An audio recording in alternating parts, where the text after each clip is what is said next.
Sa NAIA, magpapalipas ng gabi ang mga paserong stranded matapos makansela ang kanilang flights dahil pa rin sa masamang panahon. Live mula sa NAIA Terminal 3 sa Pasay, nasa frontline ng balitang yan si Camille Samonte. Camille, na-actionan na ba ng mga airline itong problema ng mga passengers?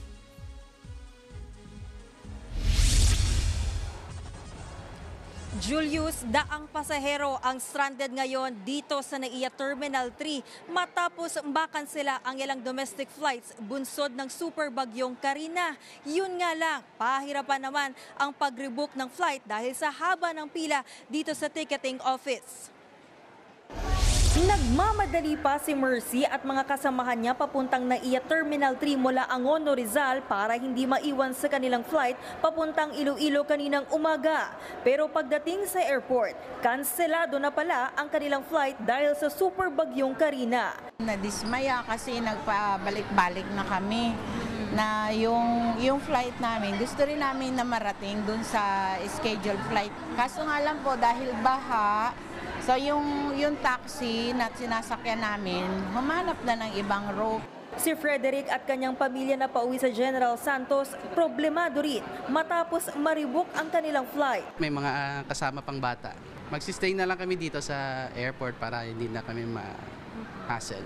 Kabilang sa mga nakansela ang ilang flights mula Maynila, papuntang San Jose, Busuanga, Naga, Masbate, Legazpi at Katiklan.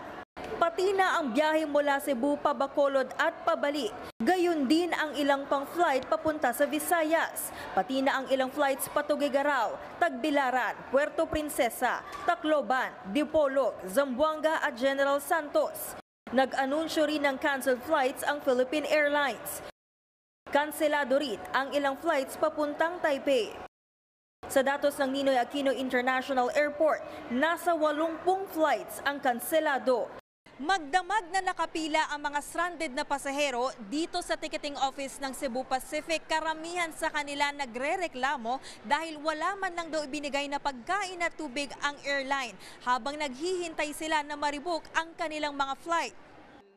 Ang OFW na sa Leandro, napauwing Tacloban, gutom ang inabot sa kakahintay. Sobrang hassle. Tapos yung napakasama pa yung bagahe namin, basa pa nung sinauli sa amin. Kahit daw online hindi sila makapag-rebook, ang ilang dayuhang turista galing Spain na papuntang Siargao, nagrereklamo na rin dahil sa mabagal na rebooking system. Really slow. Yeah.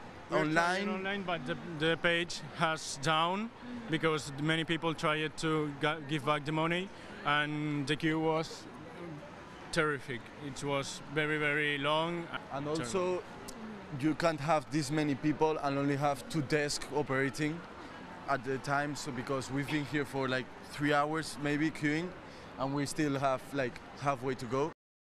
Sa abiso ng Cebu Pacific, libre na marerebook ng mga apektadong pasahero ang kanilang scheduled flight mula July 24 hanggang 26. May option din silang gawin itong travel fund.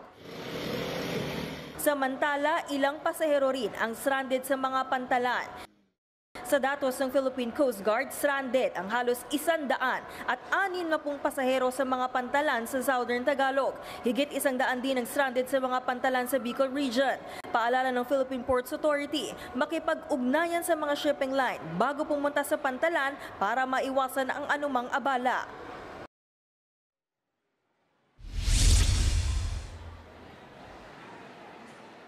Julius, pinauuwi na ng Cebu Pacific yung mga stranded na pasahero na nakapila dito sa kanilang ticketing office. Down na raw kasi yung kanilang system at hindi na kayang magproseso ng rebooking ng flight. Pwede naman daw ito gawin mismo ng pasahero online basta bisitahin yung kanilang website or mag-log in sa kanilang account. Pero karamihan pa rin nga ng mga pasahero, lalo na yung galing probinsya, dito na lang daw muna magpapalipas ng gabi at hihintayin na marebook ang kanilang flight. Julius?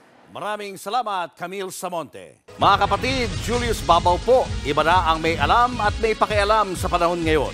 Para sa frontline ng mga balita, mag-follow at mag-subscribe sa social media pages ng News 5.